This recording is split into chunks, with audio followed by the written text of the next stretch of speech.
Folks, this is Tom Opre, your host to the podcast where we ask the tough questions regarding man's impact on the world's wildlife. Raw and unfiltered, we strive to help you fully understand the real issues at hand. Our goal, ensuring the world's wildlife and wildlife habitat exists forever. Stay tuned for another edition of Shepherds of the Wild. We're here with, is it doctor, professor? All of that. All of that. Yeah.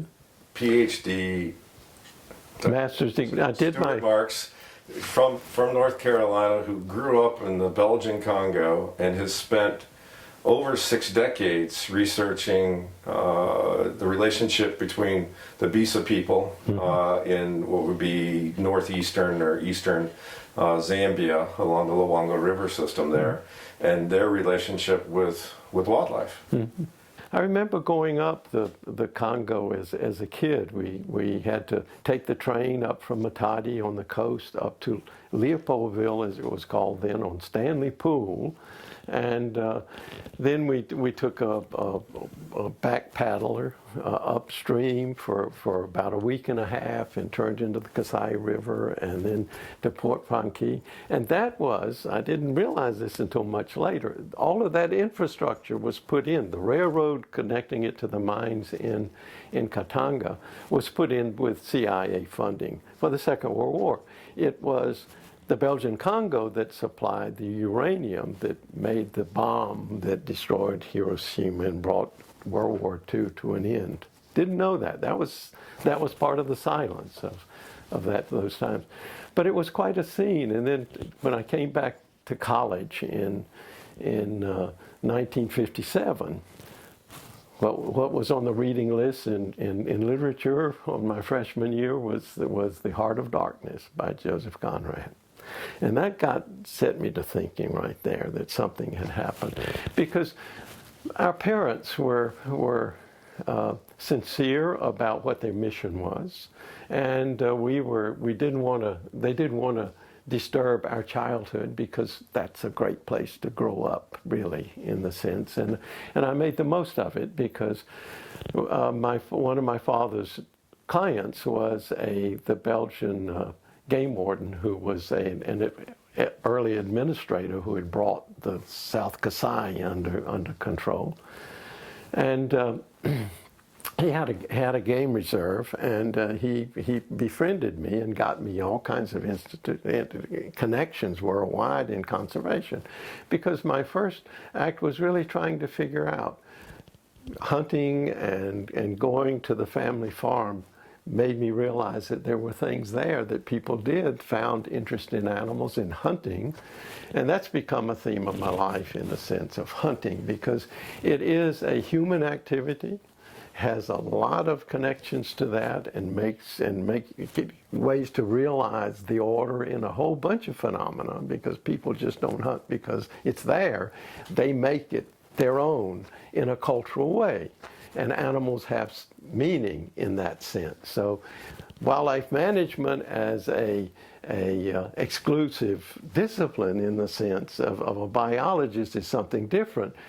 And managing wildlife, you can't do it without understanding a human component. And that's why I think for me it's been trying to understand this cultural component that I was introduced to in my early days in the Congo. And when I got to be a teenager, I had license from my parents to go out and with the Congolese and settled. We read Walden, Thoreau's Walden, and how he had spent 2 years on a pond, Walden Pond. And that was part of the kind of the romance of getting out there. And these Congolese men would help me, were mentors really, in a sense, language and understanding of what it was about. And they would raise questions about the Congo's past, new information to me. My parents weren't interested in that for sure, and they might if they knew what was happening out there and what I was being informed about. They wouldn't have let me go and experience that, have those kind of experiences. So it was something that I had to internalize and let it come out later on in different experiences. And so we went on furlough after 3 years and back to the States, and I realized I was a stranger because even the culture that I knew as a kid had changed very rapidly. And the kid and my own age mates really had other things. They had interests that I didn't have. You know, I had other interests, and it certainly wasn't in the nature. It was more acquisitive and materialistic and of that nature. That was your friends back home. Yeah, back in Wilmington, right? Yeah. And then we went to Belgium because that was part of the other thing, a different language, a different setting, and these were the colonialists, and my father wrote the laws of the Belgian Congo for dentistry because it was new, so he had to interpret a lot of the things here, and he had connections with UNC. Dental school. He helped found that before he left, so he had something to go back on. And the UNC Dental School helped him in terms of the early part of the Second World War, with where you would pedal the drills, right, while you were drilling, and they got all that, which was helpful to him. And that institution is still going on. But I went to Belgium, and that's where this game warden, Belgian game warden, was helpful in setting up contacts for me in the museum, because the Belgians were interested in taxonomy, in that what is there biologically in the Congo that they felt like to control. And that's the first emphasis in terms of, that was natural history was about, because that left an imprint of European science at that particular agency in terms of collecting. What is it? How does it fit into what we know about the animals around us? That taxonomy is still European science, and that's the science that we all have too. And may seem to have universal value as scientists, right? Because you have to know exactly what you're dealing with, and other people who read your articles to do that as well. But it's the cultural stuff that is much more important. You see, national parks and the ways of managing wildlife is our history, our concerns, our culture, our ways of doing, our publications, the way we communicate what it's about.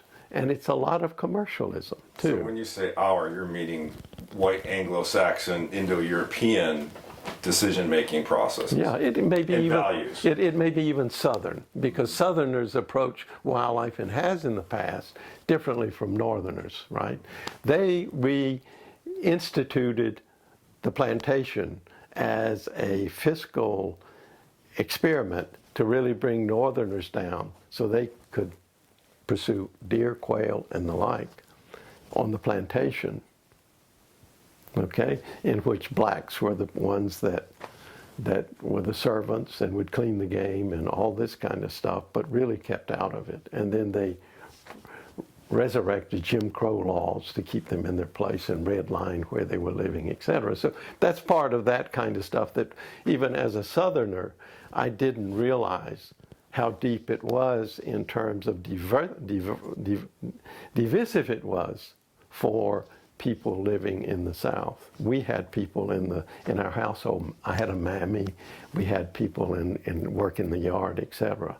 And they were friends. They were friendly. So there's a parallel, though, between what you grew up here in the South and with what you experienced in the Belgian Congo, correct? Mm-hmm. I had to deal with that, right? I had to deal with that. And part of it was, look, I had to deal with the realities there in the Congo, and not being able to discuss this kind of stuff with my that I was learning from my Congolese friends, that they were telling me. They were asking me, who are these Belgians? Who are these Belgians in terms of trying to tell us what to do, to change us, to be like them? I mean, there was something universal about being civilized as compared to the savage or the barbarians that you were trying to uplift. And this is the kind of the development enterprise that Europeans and the Northern Hemisphere has always tried to leave their imprint on. In Africa, it's always known as a place where things don't work right.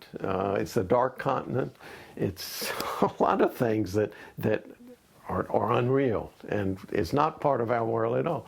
And national parks is that too. It may be in Burns's film the best idea that Americans ever had, but it's our ideas. And it's not universal values. And it's not something that people else are going to just take on and absorb because we've done it. We've gotten there first. They're going to adapt it. That's how ideas, technology are always adapted. The same is true of guns and muzzle-loading guns. When European rearmed, they sent all of their surplus muzzle loaders that they fought wars with, deadly wars with, over there, and they were traded for ivory and rubber and all kinds of stuff, and they're still there. In the Congo, I came in possession through the game warden of a de Brazza flintlock that was still operating in the 1950s. The buffalo killed the hunter, and therefore I had the skull and the gun, which I wanted to preserve, and that's in the collection in the archives at UNC Wilmington that I'm working on, and where all of this information that because I've really lived an unusual life in the sense of a cultural broker understanding about wildlife and people, because these are tied together. We are a part of nature, and that's what we have to contend with. We've compartmentalized disciplines, privileged disciplines in a way that create boundaries between understanding. And so I've tried to be first getting into wildlife and using that as a mechanism of exploring literature and history and language and culture, anthropology as well as biology, but also being credentialed as a biologist. And in a sense, an interview with you brings me full circle in the way of very telling to me and very satisfactory to me that I'm coming back to deliver this to biologists, because biologists have not really been enamored with what I've been about in terms of trying to study and understand, because that's what it seems to me was the mystery of my life, is trying to understand how this is a place and a cultural-based phenomena that we all have to deal with. And it's hard, because when you think about it, it takes a lifetime to learn and cope with your own culture. It's like a fish living in water. He never experiences questioning about his own environment. He lives in it, right? He gets his food, he gets his oxygen. It only confronts it when you catch him and you take him out of it. And then he wiggles around and struggles, and then hopes that he ends back in a pond, in water, to revive himself or not. Right? And that's a struggle that has been part of that lifestyle too, is how do you juggle all of these uncertainties for a long time until you can really put them together? And that's what I'm in the process of doing now, after a life, an interesting life, for me at least, and an adventure. Putting it all together so that other people can understand and live from it. Yeah. But to have all that, you did a whole bunch of education. What what was the process, and what did you do? You mean? Where'd you go to school? Okay.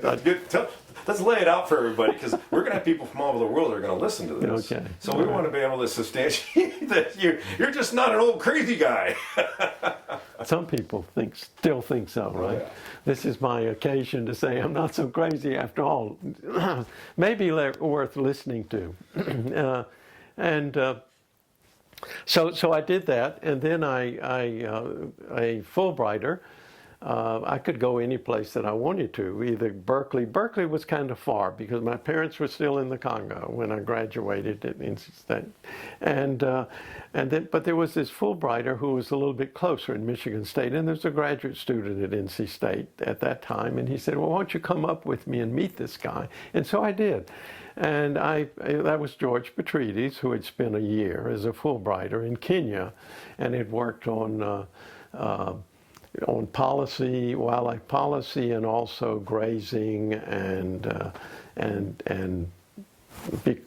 grazing and large mammals. He counted elephants and did some of the population dynamics, etc.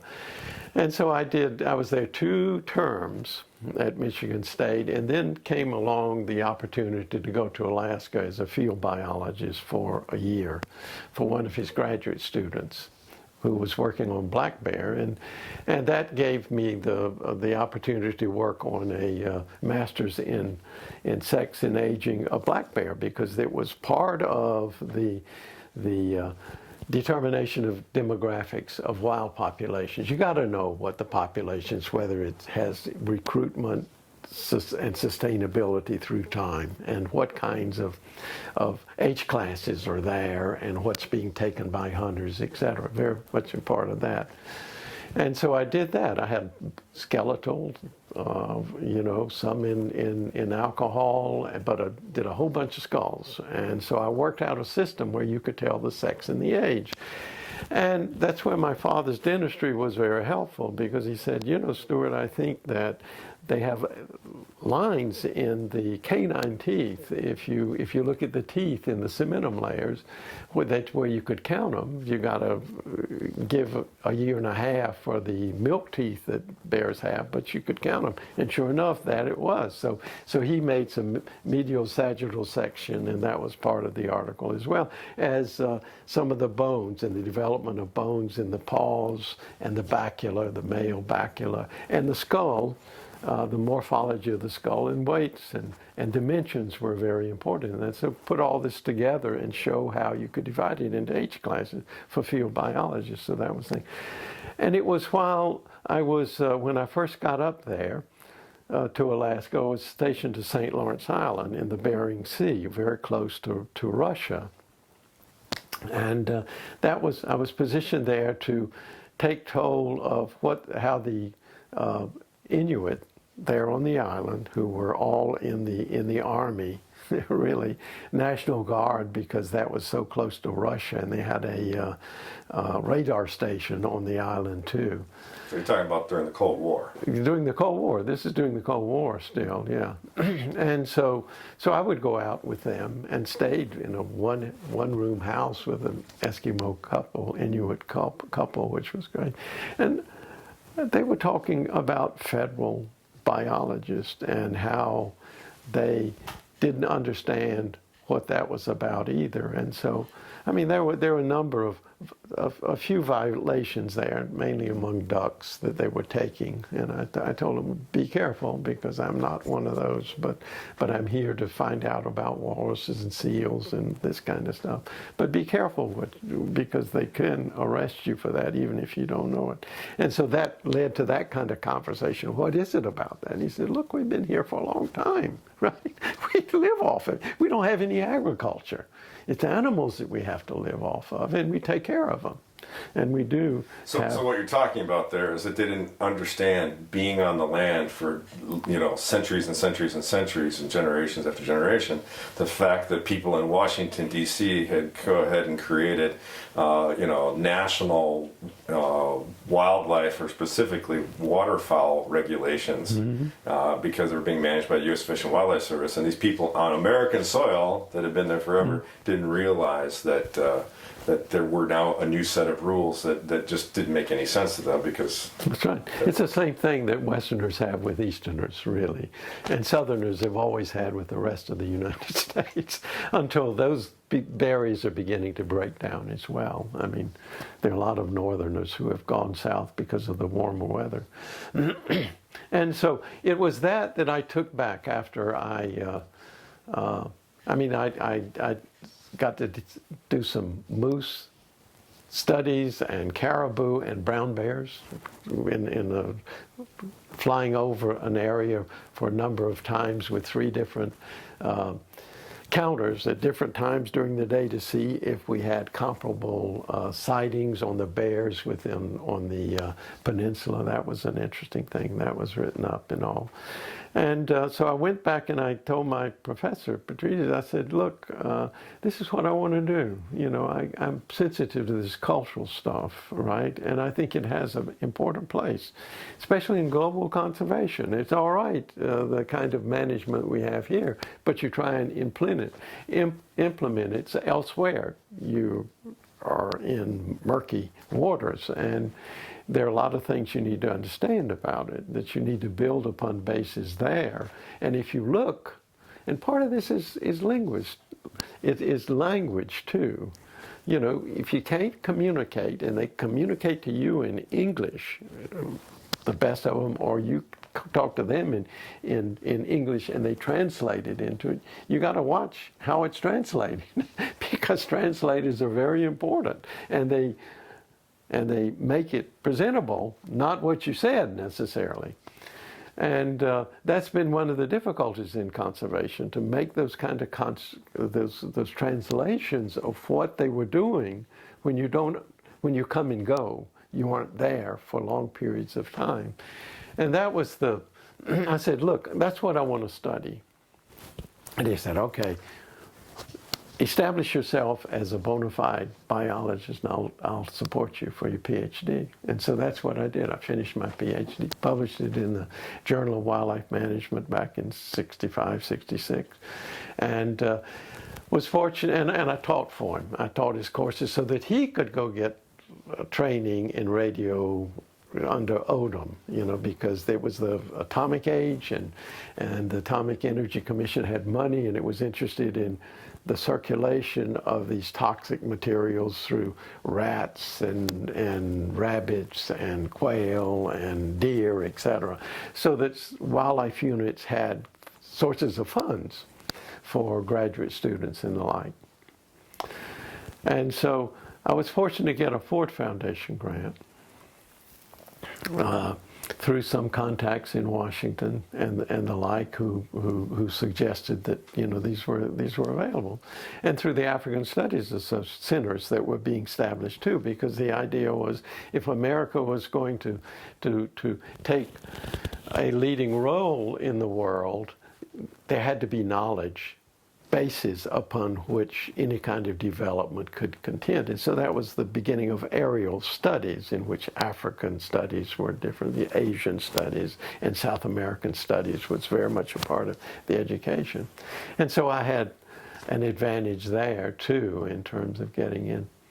And I was thinking about going back to the Congo, but the Congo was really in civil war, and it was not settled, etc.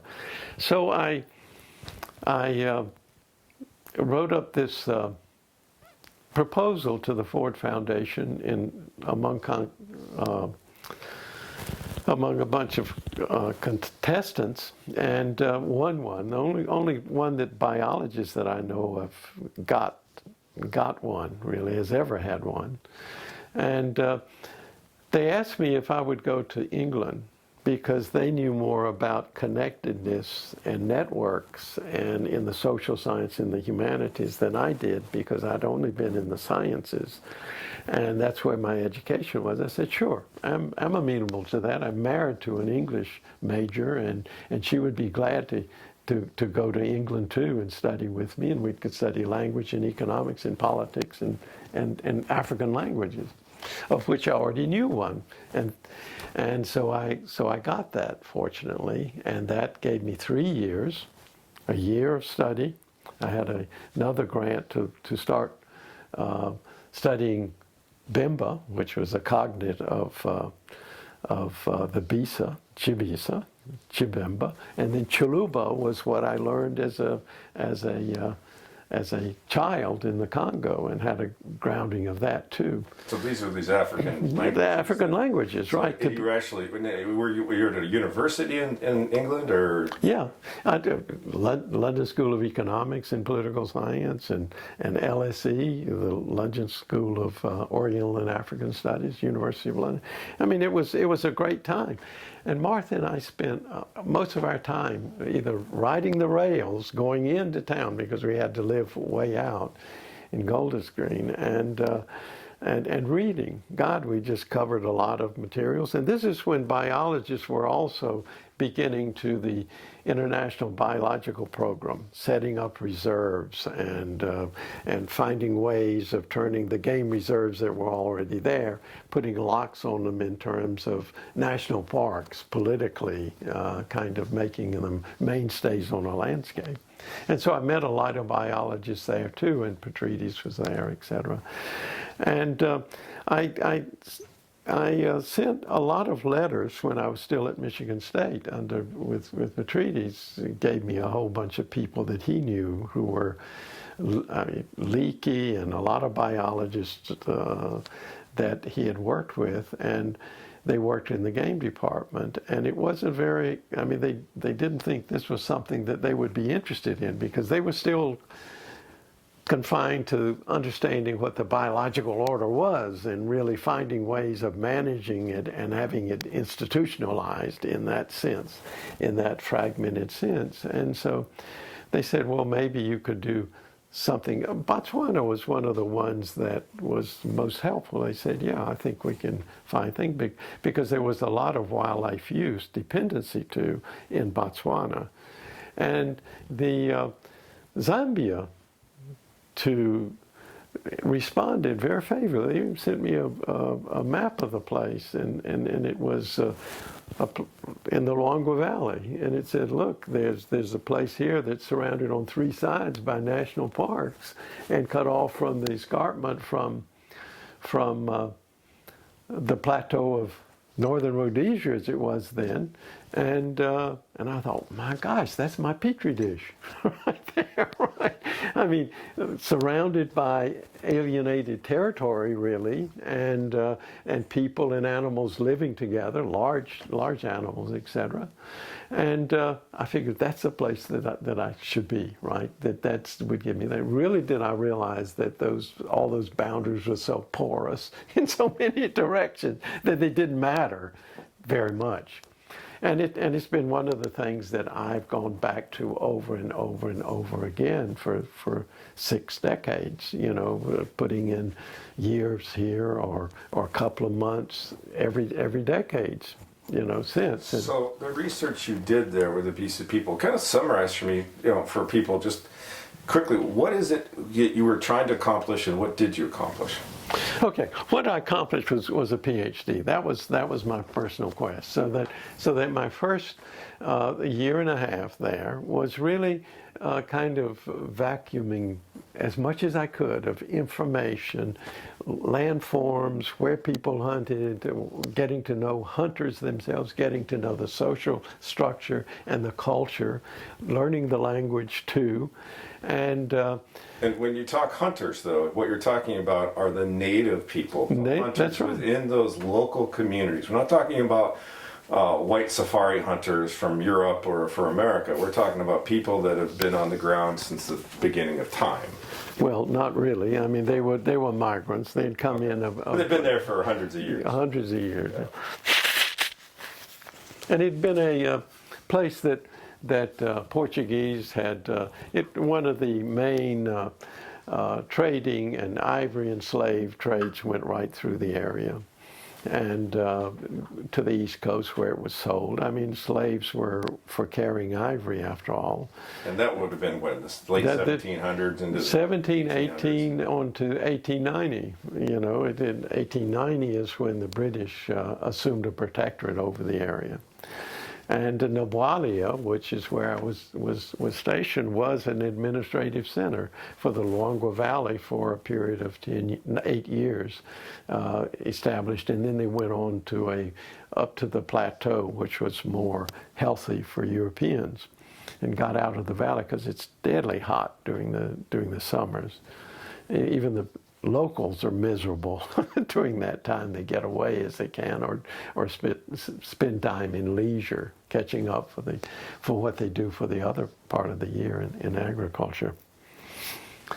And so what did I do? I had on my committee, I had 2 anthropologists and 2 ecologists, one in animal and one in plant. Okay, so I had to do that. That was part of the strategy for giving that for them. So if you look at my dissertation, it's called Large Mammals and a Brave People, and it deals with the ecology and the social structure and interaction between people in this area, and how they structured themselves in terms of they were dependent upon animals, wild animals, because of the tsetse fly. There were no domesticated animals to speak of. There were chickens and few ducks, feathered fowl, but not.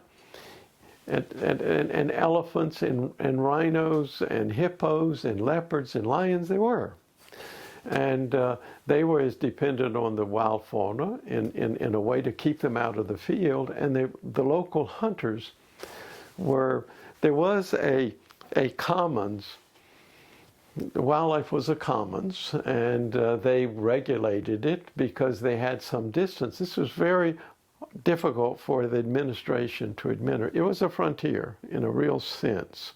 It was at the end of the largest district, one end, the eastern end of a very large district, the largest in Zambia. They went all the way from the Luangwa River in the east to Bangwelu swamps in the west. That's huge.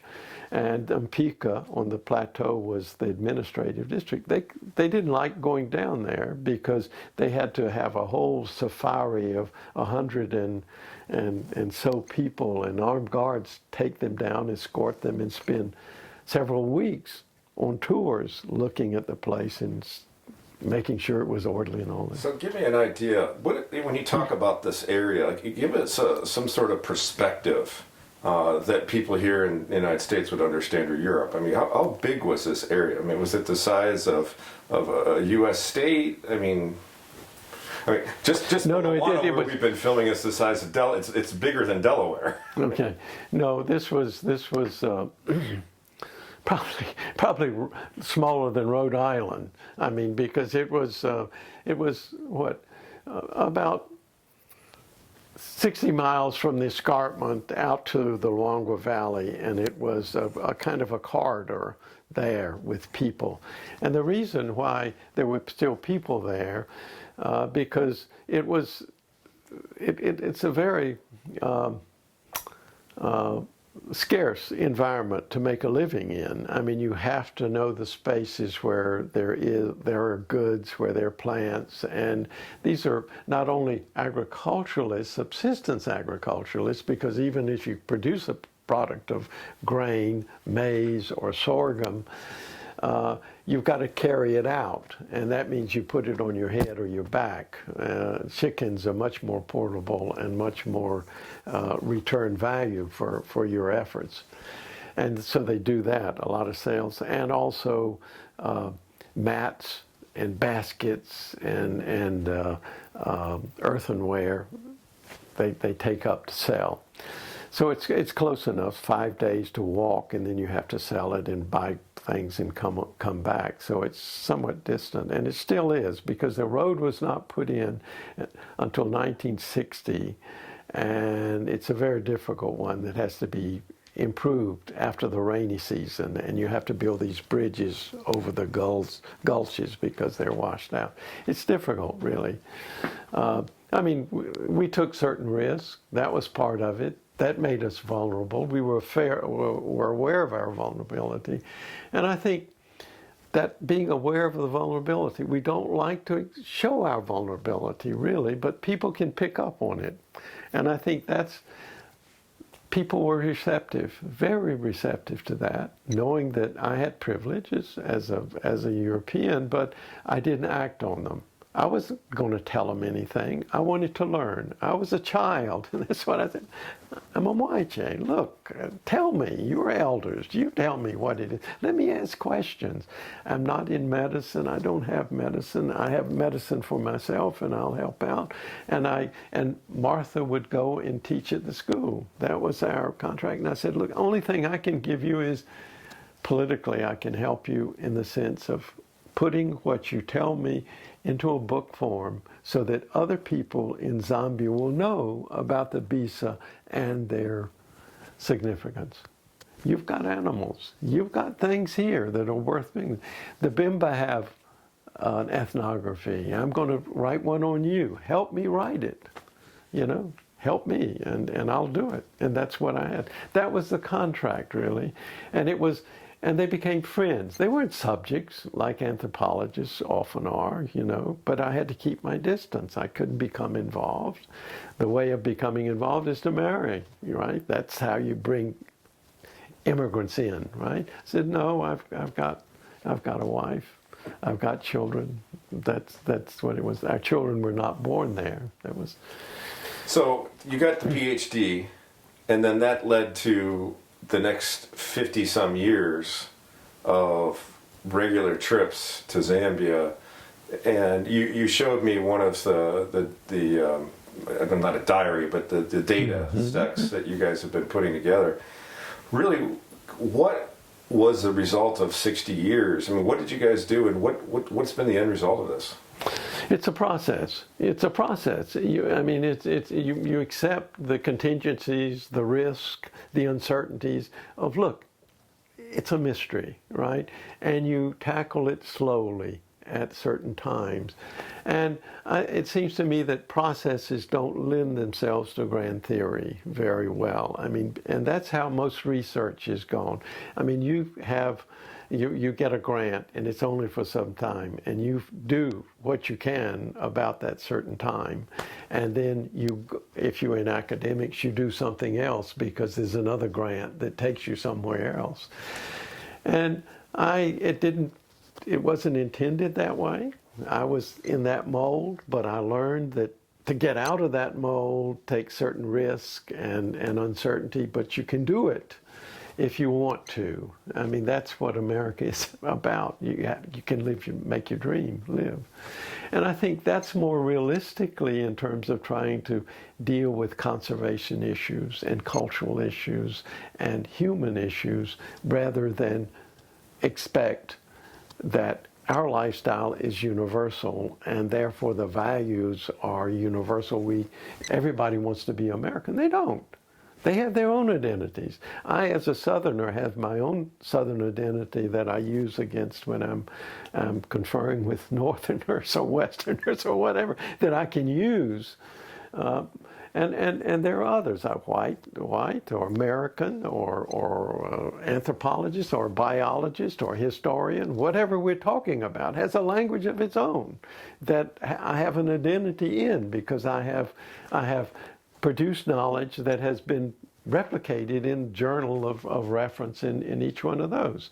So that's what it's been about. It hasn't all just been about the Bisa, because I spent 15 years in rural North Carolina trying to figure out, taught at a small liberal, getting a PhD was one thing.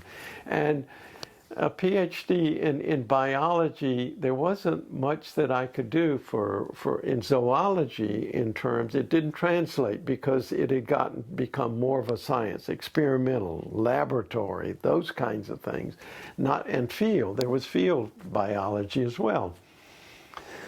But finding a job this was 1968 is when I finished my PhD. And Oklahoma State University had a position, as well as University of West Virginia. That was in forestry. And so I went down there and got that position. And I realized that was, my interest in wildlife and human beings were different from an academic role, really, because that's kind of certain kinds of knowledge that are repeatable, that you're there, you can teach graduates about or undergraduates about that, but then you get your grants from the state and federal government to implement wildlife programs in that particular state. That's how you get recognition at the university, and that's how you get your professorship, by working yourself up. So I was there for 2 years, liked it, liked teaching, but I decided that I need to come back east. I'm an Easterner, not a Westerner, really, in a sense. So this was Oklahoma. This is Oklahoma, yeah, where the wind blows and they call it Maria and all this kind of stuff. It's a great time. I learned a lot. You learn a lot from struggling, you know. And I got at a small liberal arts college and in anthropology. You know, they saw that I'd done that, and so I went there as associate professor. I got a promotion to come there, and so I figured, well, spend some time here learning anthropology, the practice and the teaching of anthropology, because you have to invest it in yourself. You can take all the courses you want to, but unless you can invest it in yourself and become one of them and think like one of them, you ain't got it, in a sense, right? And so I been publishing some of my work and working on my book, which was my thesis, pulling it all together. And so that was published in 1976. In 1973, I got a fellowship from the American Society of Learned Society and Social Science to go back for six months to study the Bisa and other hunters in Zambia, make a circuit in the northern province, and I did that. And I had a graduate student from Berkeley go with me as an archaeologist, and she was interested in, because she was with Desmond Clark and Glenn Isaac, who are archaeologists dealing with Africa and the early hominid paleoanthropology. What are the middens? What do they tell us about how man's beginning, etc.? And what do we know about earlier Africa in terms of what it lived off of in hunting, etc.?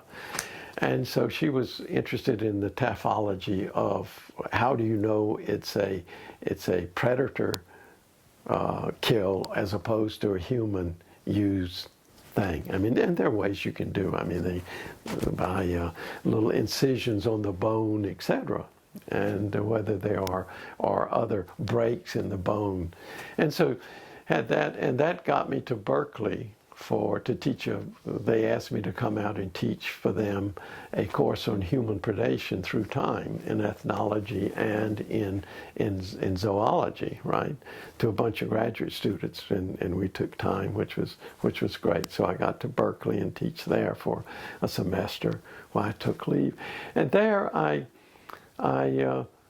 decided that, by gosh, you know, I've learned a lot from Bisa, from the Bisa, about wildlife and about life in general. What is it about rural North Carolina that I can learn from people here? And where am I going to get support for that? Guggenheim, a professor who I'd had in London, was teaching at Rutgers, and he was one of the people there that reviewed. And he said, yeah, this is very, very interesting. Why not? And but I got a National Endowment for the Humanities grant when they came out, in the humanities, right? All the way from sciences to the humanities, right? To do this study, because it was all symbolic about what is the interaction in with nature, and hunting is a good mediator of that, because it tells you a lot. And so I spent 15 years doing that. That's a hell of a lot, getting even undergraduates out there to have the fox runs and the fox chases and the deer hunts and quail hunts and rabbits and squirrels and all this kind of stuff, because it's all socioeconomically stratified. who hunts what, when and where, and who they do it, and what they wear, and whether dogs are involved or it's just people. And how do you secure the landscape for your privilege of hunting, right? That's what it is. It's political, it's economic, and it's social. Sets you into various groups. They're tribal, and it took a long time to learn. Each one has a vocabulary. You don't call fox dogs, it's foxhounds, and there are certain kinds of hounds and certain kinds of things, and there are certain ways that you hunt each of these animals, and there are sets of people that you associate with. And if you're a landowner, he may let you, if you're deer hunting on his land, but don't dare touch his quail, because that's the epitome of wealth and status. It's kind of plantation re-instructed. It's the kind of thing that Robert Ruark knew, Old Man and a Boy. He grew up in Wilmington. And Bob, there are others in Southern literature. Deer hunting was important. It goes back to colonial days. So that gave me the chance to deal with my Southern identity and how relationships with animal has done with that. And so I got a Guggenheim on that to study that after the Humanities Center. But that was a long time putting all of that together. So I have another book called Southern Hunting in Black and White, Ritual, Nature, and Ritual. Was it Nature? I forget what it was, in the Southern Community, right? Published by Princeton, which was, again, then one of those prizes. Got me a prize in terms of writing. And so that was another dimension that I did, while I was also going back to see the Bisa at intervals. So I spent a year and a half with Martha, and then several intervals in the 70s, and then the 80s I got a Fulbright to go, and I could spend that time in the village. And it was there that I was putting it all together, because it's one thing. It's one thing to study what the interaction is in the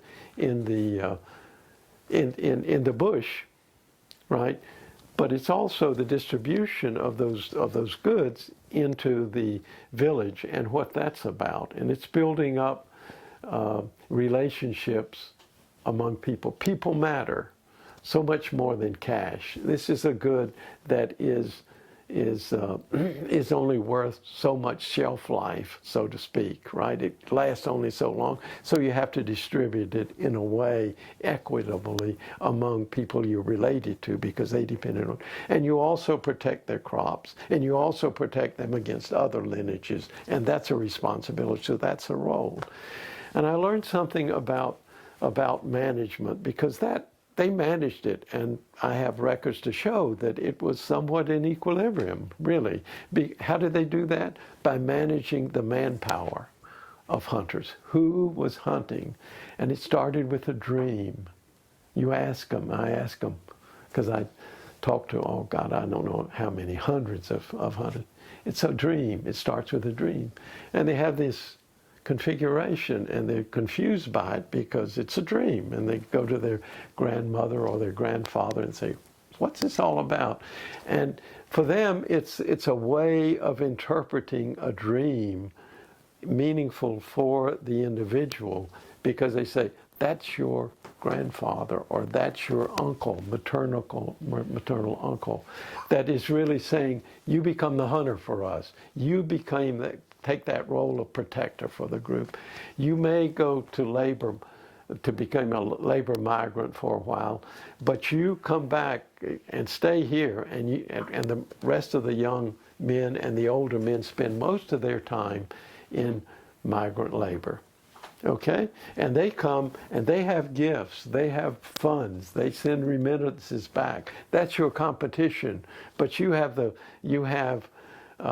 your ace in the hole is that you're there all the time, and you know the politics of the situation, but you're competitive with that because you can become headman or a significant person in that particular symbol of people.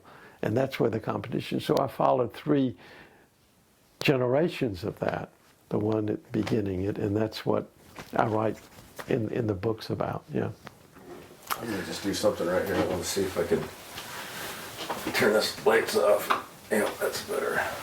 That way the background doesn't get quite as lit up. Oh, okay. It's nice and dramatic. So let's start to get some key things here. Last night we talked about a lot of different things. Okay. But let's talk about, well, since we were talking about earlier, let's talk about the film, Killing the Shepherd. Kind of give me your reaction to it, and that's lead into what transpires in Africa, what has and what's transpiring today, and really what the future holds. If wildlife is going to exist, kind of give me your 2 cents on what you think needs to happen after 60 years on the ground researching the issue. Okay. Yeah, I think there will be some wildlife will survive, that's for sure. What may not be survivable is the concentrations in national parks that we have today, which really caters to an audience that's visual and it's commercial, and it provides wealth for some people and dribbles down to a few individuals. It supports a few individuals. But that probably won't last too much longer, because when you really study it, it takes a lot of space to keep populations of animals viable and sustainable for a long time. They move over space, really. Elephants in particular, and even some of the smaller bucks. You've got to reserve space for them too. And so I think that some wildlife will be there, but we didn't take very good care of the bison, really. I mean, it was a few wealthy people who really were able to keep some alive for a long period of time, and the populations have built up. And I think something like that will be, hopefully, will transpire in Africa too, so that they will save some wildlife too. The problem is that the politics of the issue are Africa has been always that place for Northern Hemisphere people to look upon as and characterize Africa as the other, that it doesn't matter, that's different from every place else. What's the out of Africa? That's right. Analogy, kind of like in Montana when the river runs through it started. That's right. It screwed up all our fly fishing.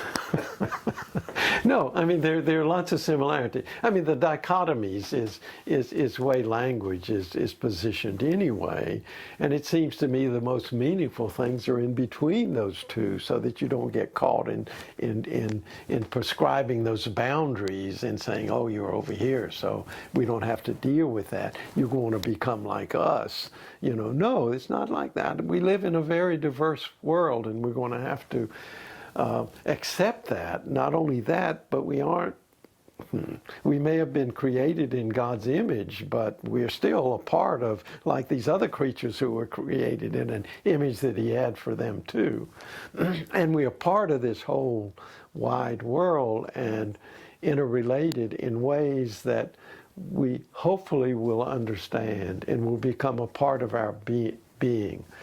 You see, with the Renaissance in Europe, it started really in the sense in which they ran out of resources and realized that the resources that they were getting and needed were elsewhere.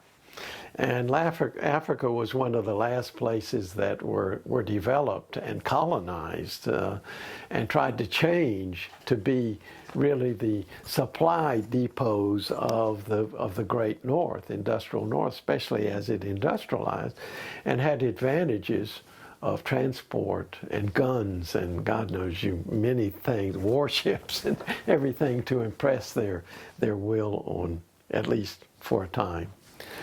And I think so much of that is still there, still with us. It may be somewhat decolonized, but it's still, each country, it's been gazetted in a way that doesn't make sense from the standpoint of the people living there, even today, there are groups of people living on both sides of a lot of boundaries. The boundaries of national parks are really along international boundaries anyway, and that's some difficulty, provides some difficulty. And it was most of the infrastructure under colonial time was to get the resources in the interior to the margins, to the coastline, so it could be transported, turned into products, and then sold worldwide and back to Africa. And you had colonists there who were the middlemen in those kind of transactions. Now there are Africans who are middlemen in there. And Africa does have natural resources, a lot of natural resources, of which wild animals is one of the romance of the Western world too, that's getting back to the Garden of Eden in a way, and it resonates in our own mythologies that we like to see it. And the way that national parks is in terms of spectacles, really, for people who are Christians or even Muslims, in terms of a Garden of Eden, as it was with all these animals. The problem is the Bisa lessons was, what do you do with all these animals which are competitors with you? You got to live with them somehow. You got to be on top of it, and you have to be open most of the time, because every day may bring circumstances when you have to really be careful, because you become vulnerable. And that's interesting, because we did a project with the Taltans way up in Dease Lake in the very northwestern corner of British Columbia. Uh-huh. And their elders that we did interviews with talked about the fact that they had followed the seasons, uh-huh, collected the mushrooms and the fish and the berries, and hunted mainly moose. That was their main protein source besides the fish. And they competed with the grizzly bear. And so that parallel there, they kept grizzly bears at bay. They taught the grizzly bears to stay out of camp, otherwise they were going to get shot. And it was very spiritual, though, too. And there's probably a lot of symmetry or parallels to what you saw with the Bisa people in Zambia. And so, with the film we did, Killing the Shepherd, kind of give me your thoughts on what you saw in the film and how that, getting back to what we're talking about here, how is that going to affect wildlife and the people? What do we need to do? Well, that's a hard thing to do, because you're talking about Europeans still, right? And I think that's been the crux of the problem too, because we're outsiders. There are a lot of things we don't understand about place. And I think wildlife management has to be about place and how you set boundaries in place so that you leave reservoirs of wildness in your own life as well as outside, so that you can enjoy it. Okay? And that's difficult, because people have different values in wildlife. I mean, I mentioned tourists, that's economic, but I don't think tourists learn very much really about that, because if you look at it, it doesn't sit into our calendar of work, play very well. You don't work there, you go there to play. It's a holiday to reconnect to your work world, to get away from it all. And you're there to be entertained, really, to relax. You don't learn much in relaxation, okay? So there's one. There's that you go there to clarify those. So the tourists we're talking about, is this like the photo tourism industry, or we're talking about the hunting industry? So any of these Europeans or North Americans that come to Africa, they're coming to relax and vacation, not to come there for an educational purpose. But in my experience in being in Africa, especially, I've not done a lot of photo safaris, but I've been on a lot of safaris, and I mean, it's never been about pulling the trigger. It's always been about the people, the environment, the issues with the wildlife, and learning about those things. And it's, my wife always likes to talk about the one stalker on a honey guide. bird came up and so our professional hunter said, well, this is what's going on, and da-da-da. And, the rest of the afternoon, we were hunting Cape Buffalo, but the rest of the afternoon was spent following this sucker, and we got to him, and a couple of trackers went up the tree, and we created a little fire and smoked it out, and they were able to harvest some honey was incredible honey. It was much better than anything that you get in the grocery store. And we left some there for That's right. That's right. For the bird. Yeah, no. That's a tremendous example of that. I mean, they know what it's about, those kind of transactions in the thing. They know how to stop elephants in their track. Just a loud voice and letting them know you put power behind your voice and it'll stop an elephant.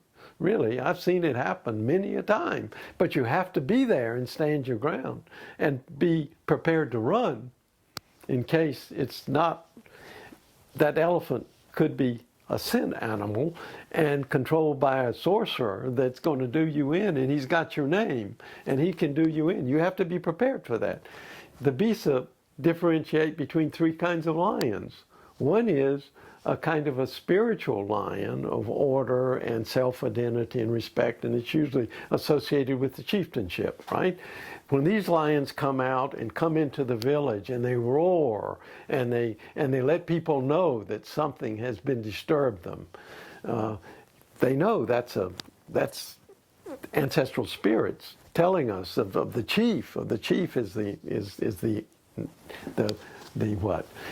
moniker of that, really. It's the chief's lion that's looking after the place, the Echalo, in Kalamoya Chalo, okay? And so I witnessed that living in the village, man. It's a frightful experience, but it makes you realize, well, look, something's happened that shouldn't have happened. We need to rectify it. Not we, but they, and me along with them. And then there is a sorcerer's lion, and those are the most dangerous ones because people have little sticks and charms that they can create lions out of nothing and send them and say, go to see so-and-so, settle my difference with so-and-so lineage, and kill this person. And I've interviewed people who've gone through that and have been mauled by lions and have survived. And then there is the normal lion that lives out there, and he knows his place. He stays in the bush. He's an ordinary lion. He's okay. You can chase him off. But you have to be sure, just because you see a lion, you have to understand his behavior before you can assess what you can do with him and whether you continue on your path or whatever. Okay?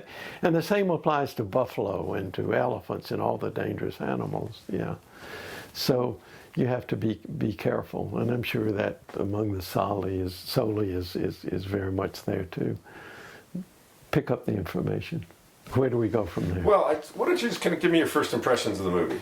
I'll just maybe talk a little bit. I think that was a different movie, and I think you were did a very excellent and sensitive rendition of what a person's position was, who was well-meaning, wanting to uplift people, to provide means of improving their own livelihoods, and to providing some of the cash and investing a lot of his own income into the enterprise. Okay? And I think some people understood that, that this was part of that exchange. Okay? Now, where does that go in terms of, how does that translate into meaning for the community? I think it translates a lot for some of the people, but there are other people who are not there, who don't want to be there because they have other values and they feel that they want to find their own way out of poverty, not necessarily to conform to the way that it's going to give them an income according to some other kind of grand design. And not only that, he was very conscious of his position. I mean, when he says, when they challenge him, look, the last safari hunter that was there, he was here for 10 years. What did we see of him? He'd just come in and go. He may give us some meat, but that was it. He didn't stay here. We don't know where he's come from. That was the advantage I had in the sense of come back. I knew people from the last time. I could catch up with them. What's happened? How are your children? Where are they? You know, how's life been? What have you done? How's it changed? How has hunting changed? So it's that continuity that his being placed there, he's invested in the place, makes him a serious actor.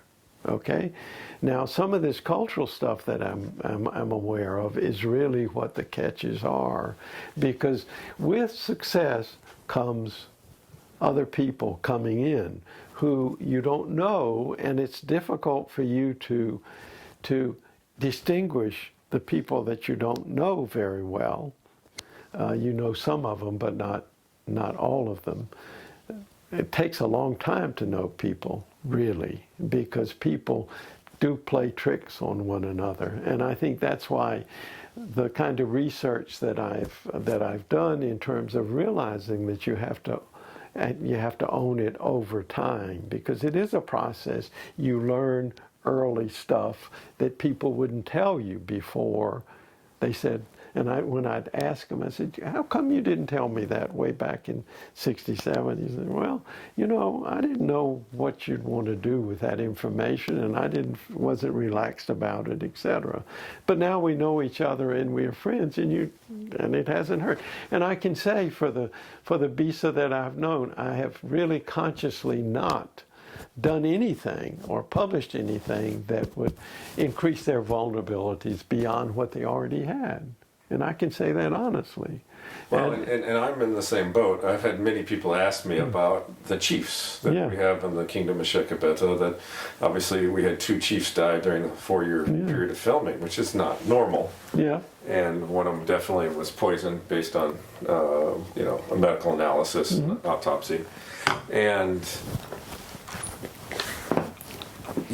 as you spend that time, like you said, as you spend more time there, people start to feel more comfortable with you. And even if they don't tell you outright, if you're fairly intuitive, you can start reading between the lines. And there was things I knew I couldn't tell people, because if I put that in the film, even in a voiceover, it literally could put people's lives in danger. Sure. Because when we're talking about South African land speculators, now, I don't know if these are whites, if these are blacks, I don't know, I've never been told. I just know that there was incredible pressure put on both chiefs to sign over upwards of 40% of the area the size of Delaware, bigger than Delaware, to these people with no remuneration, no monetary anything return to the community. And the only way these people can get there and do these things and have that kind of leeway, I mean, they've already sold tracts of land, is to have government participation. Somebody in the government has to approve this. That's right. And so when you have these chiefs that say no, no, no, and the next year they're dead, it makes you wonder. Yeah, no, they become dispensable people. And that's how a lot of people feel in those restricted environments. Right? It's comparable there in the Luangwa Valley too. Paul Tudor Jones, do you know who he is? Yeah, I know. Yeah. He came. He wanted a place where he could provide a vacation for clients, good clients, and for himself, and we could generate the capital. Yeah, and he was a good thing. That didn't work out so well, because remember that those national parks came from Bisa land, and they had history of that, and their local history is longer lived than bureaucratic history, because they try and make it new in keeping with their legislative mandates, and it keeps changing, and so they're constantly changing, and those memories are sticking there. He wanted to get the whole corridor. It was divided into two groups, and two game management areas. Two game management areas, or 3. They wanted to do 3 so they could put up a quota, which was another, you have to watch bureaucrats because they think on a different plane from what's practical or anything outside of their doors. And so they got tossed out of they came on the plane, and I knew the people who were trying to vet it with the chief. You know Adrian Carr? Or Norman Carr, you knew. Yeah, Norman. Yeah, Norman. It's his son. He was a safari operator and connected with Freilich. He was another professional hunter who worked with Tudor Jones. Yeah, and they were good friends of mine too, because that's how I would get in. They would take me from Mfui up, and then I'd walk in, or they'd take me to Nawat, and I'd sit there and then walk back to them, and they would get me out. And,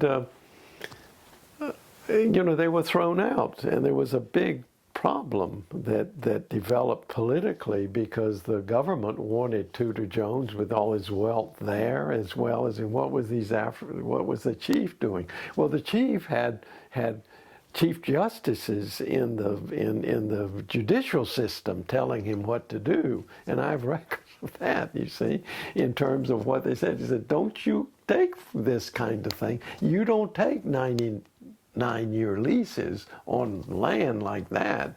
You give them, you make them pay, and it has to be in very small increments. Because you don't know, once you lose the land, man, you've had it. They tell you what to do. It's your land. It's your heritage. It's not theirs. When you sell it. So what happened was the local chiefs were able to push off, and the big cat money guy from the United States. Thanks for listening. You can find this podcast wherever great podcasts live, including on the Shepherds of Wildlife Society website at shepherdsofwildlife.org. Please tell a friend, and let's save wildlife together.